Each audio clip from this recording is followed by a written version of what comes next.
Hello, visitors of the internet, and welcome to this video where today I am driving racing Puma, and I will also show in this video how to unlock it with which cars you could use, and I will be modifying it. As you'll see, there's some rally lights on the front of this one. When I do unlock it later, I will show that, although this is taken from a live stream, so I've had to just throw an intro here. But anyway, without further ado, we're going to stop somewhere up here and then move on to the video. Right, with that disaster over with, I can finally get started. So, we have a Jaguar, seasonal by the looks of it. I think I have an A-class Jaguar. So, we have these vehicles here in A-class. I actually have that, but no, this Mark II is a good vehicle. I've actually tried it online and it was very quick. So what I'm going to be using here, there we go. Alright, safety is for squares. Now, to explain, I put this on a while back, and there's a good reason. If we go to the interior view, we have a 1950s Jaguar saloon with no roll cage, and it's got a lot of power as well, so you get the idea. Who needs safety? Come on. Oh. I mean, it does corner well. I've had to put a lot of work into it, but I have finally got a vehicle that works well. As you can tell, it's not a Jaguar engine. There's just too much weight to save by putting the BMW one in, and this car does need that extra bit of handling. So that's why I've put that engine in. Just flew right past them, around the corners as well. It's supposed to be its weak point, but I find it's actually quite good round the corners. Ooh.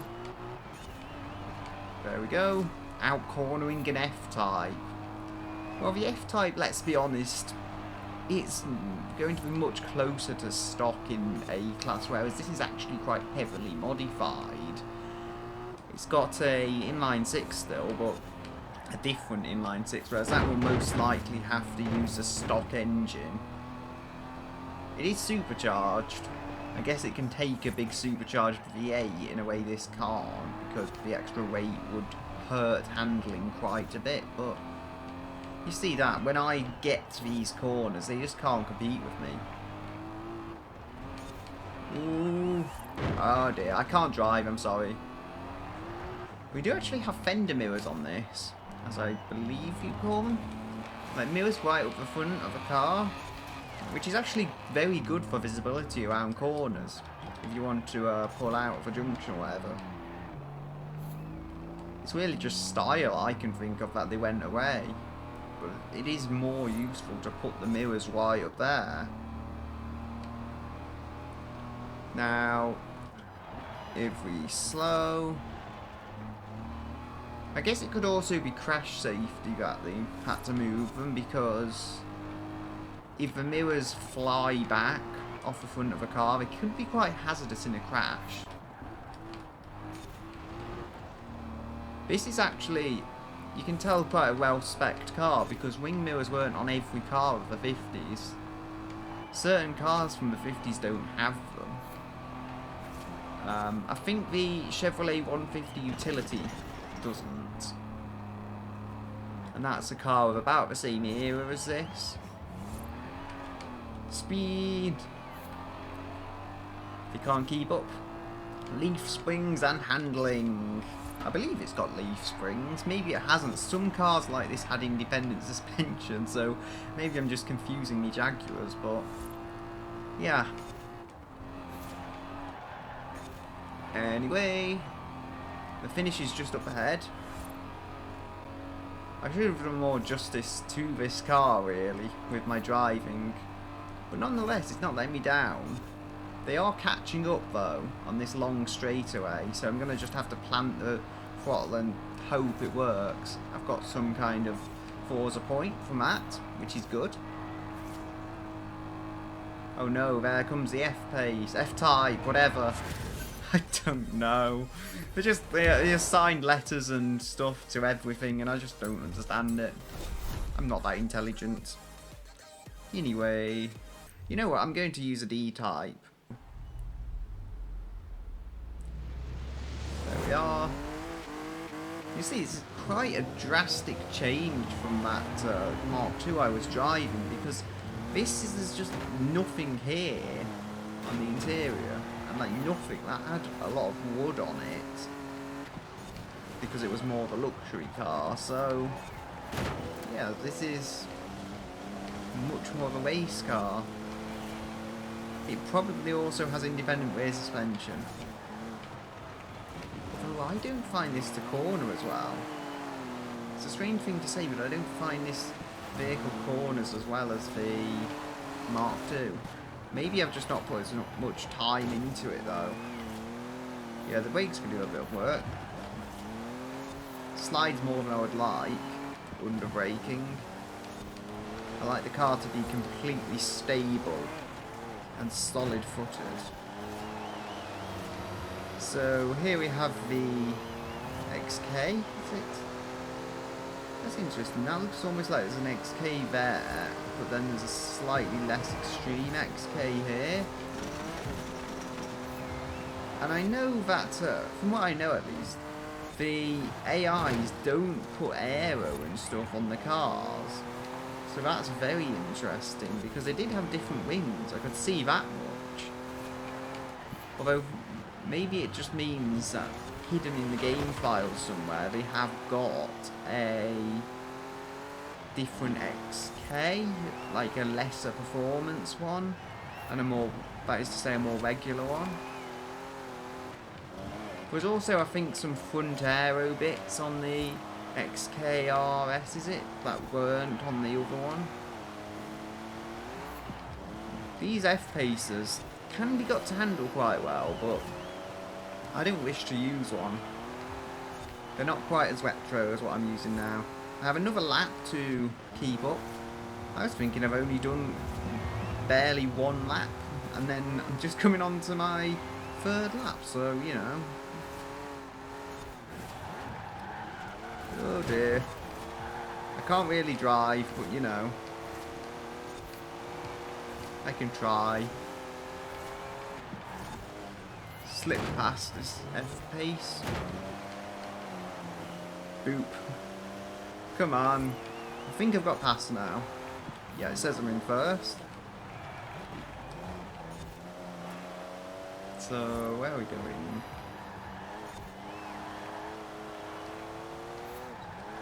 I'll mention now also, my monitor has FreeSync even though it's not supposed to. I got that working. So now I can actually use a 4K monitor, which the video should be in. Not this stream, this should be in 720p, but the actual final video I'll get out of it will be 4K. Good enough. The roll cage is not necessary as well. As you may have noticed on Forza, if you do change the roll cage on some more modern cars, though, it can reduce the performance points. Now, the handling on this is plentiful, so I weren't too concerned about damaging the handling on it. But, not slightly at least, but the performance points was quite high.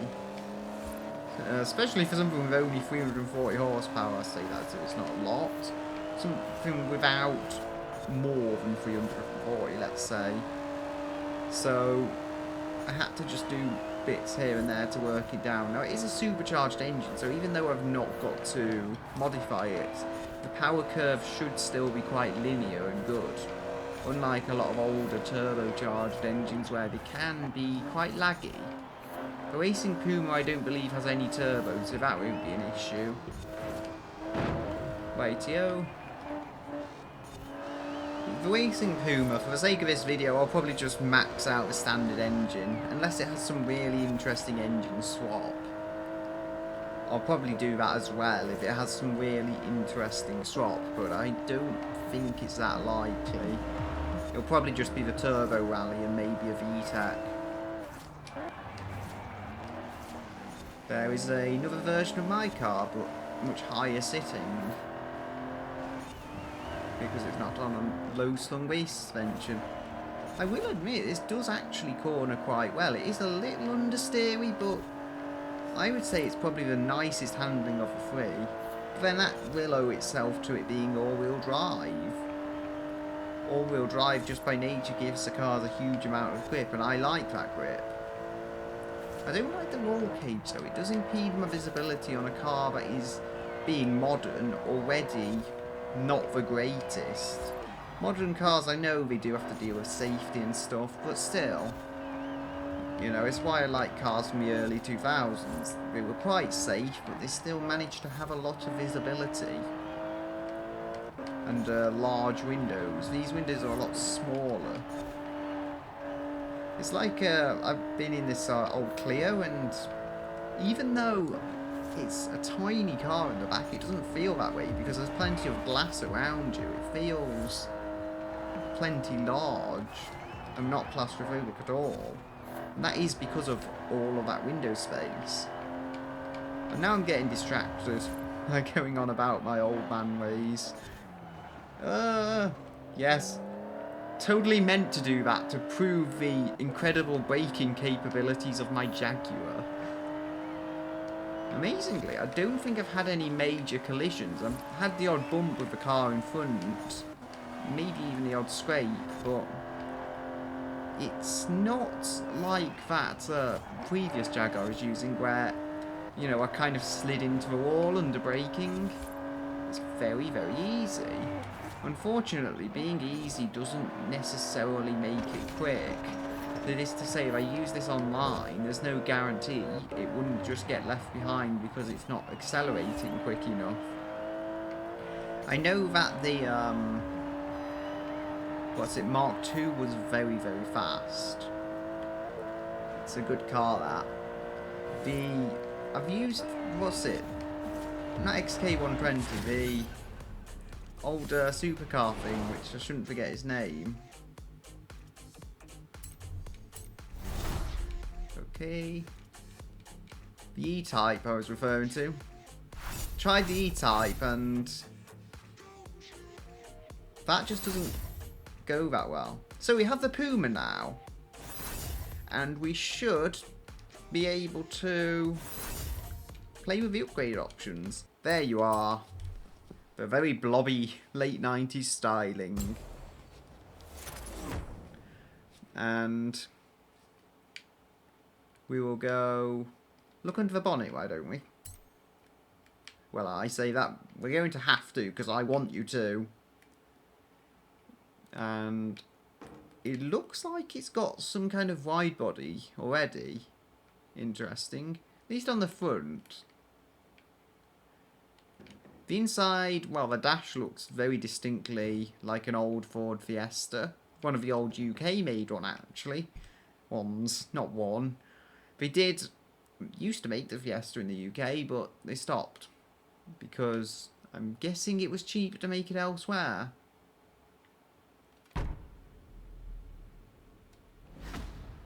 There we are.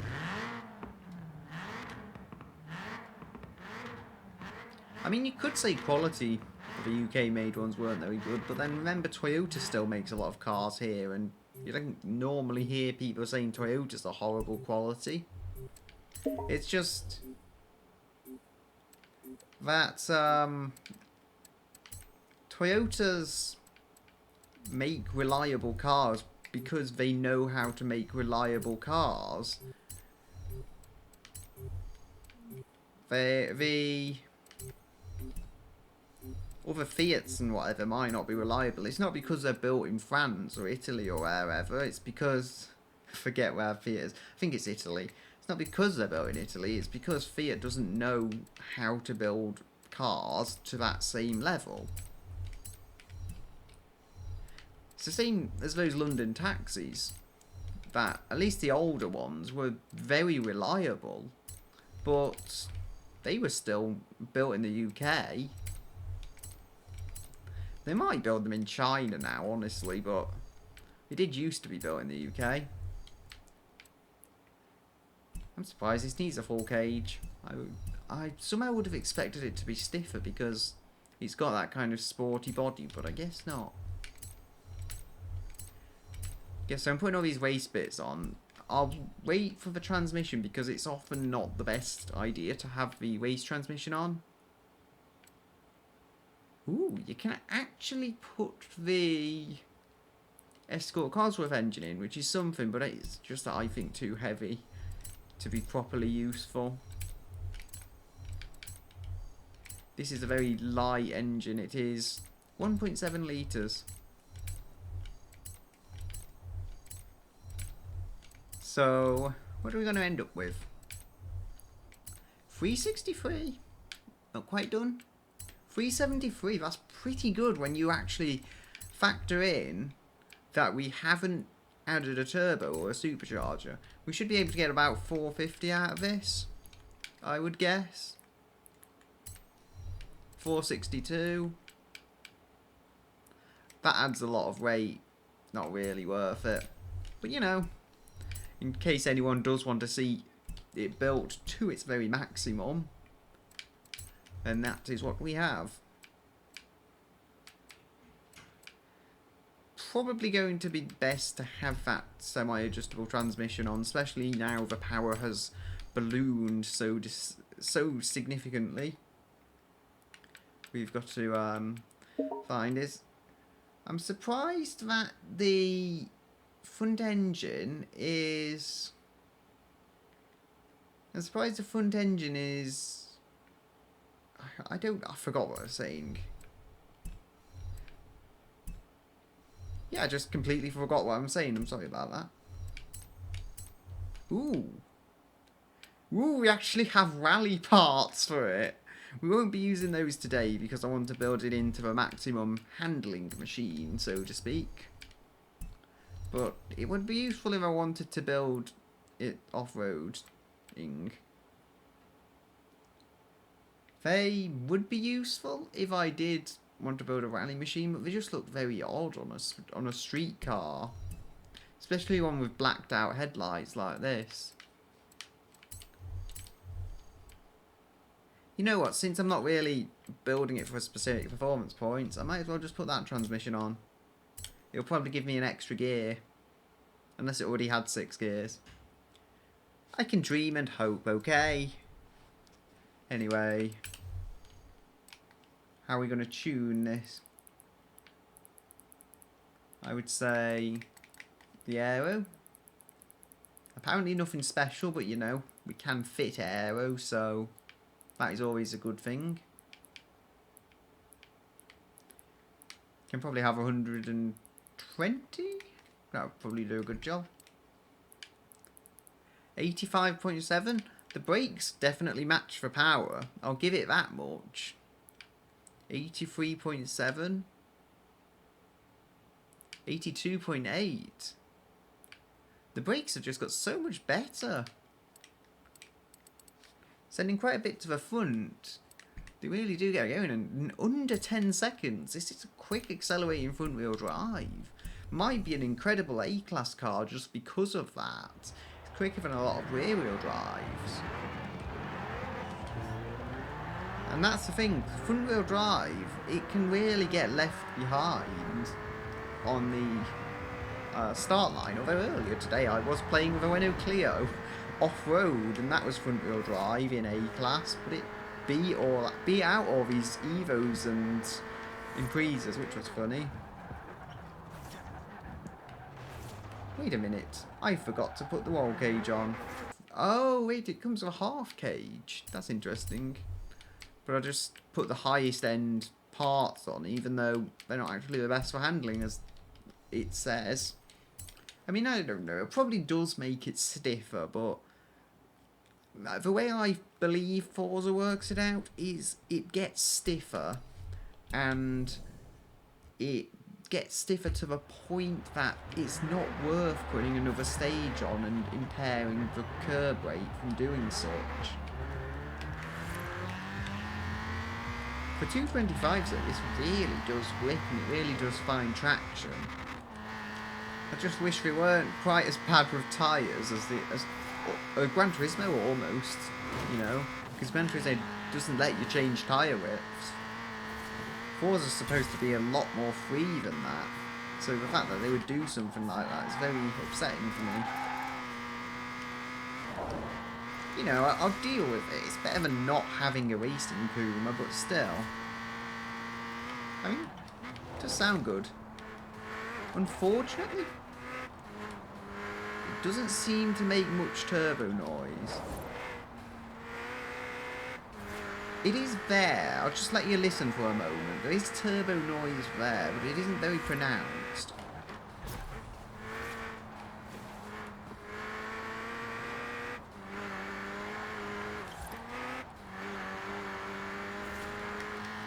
I guess thankfully this engine has a decent enough tone in order to compensate for that, but still, if you want to drive this and turbo it, then there's not much hope there.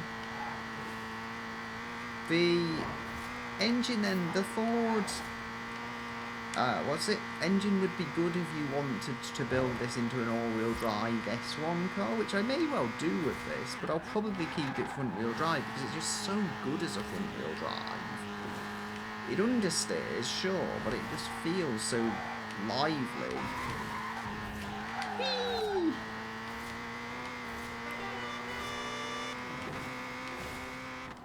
There goes the Porsche.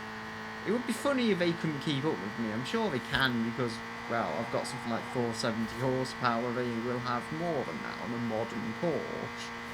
But still, you know, what can I say? I think I've just about shown what I wanted to show with this. So what else is there for this month? I could do another stream or another time or whatever. If there is something worth doing. We have a Civic CRX, which is already in the game. The Rally Fighter is already in the game. And Thunder Art already in the game. Delta already in the game. There might be something for 50% here. No. They're all already in the game. Other than the race suit, which isn't much use for driving because you can't drive a race suit. Still, let's see how fast it can go in reverse. One more test to do before I end the stream. Oh dear. Reverse racing would make for quite an interesting motorsport, actually. Whoa! Because you have to stop the car spinning. I mean, even something like this, which has symmetrical tyres. Oh, because it's designed to go the other way. I have to remember I've got a lot of power, and I'm going to have to go very easy on the power, very easy on the turning. And I said one more test. I forgot, actually. Turbos can lag, so how long until it really comes on?